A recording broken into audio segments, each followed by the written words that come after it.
وَلَقَدْ يَسَّرْنَا الْقُرْآنَ لِلذِّكْرِ فَهَلْ مِن مُّدَّكِرٍ. السلام علیکم ورحمۃ اللہ وبرکاتہ.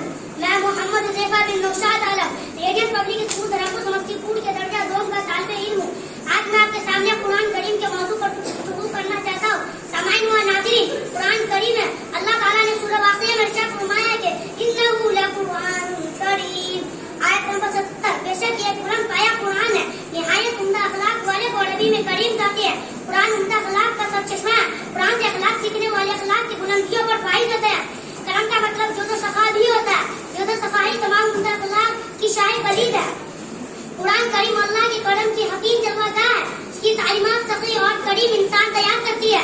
لہٰذا قرآن سے رشتہ جوڑے، قرآن پڑھے، قرآن سمجھ کر پڑھے، قرآن کو غور و فکر کرے، قرآن پر عمل کرے، اللہ کے غضب سے بچے، اللہ کو راضی کرے، آخرت سنوارے اور جنت کو اپنا مسکن بنائے. شکریہ.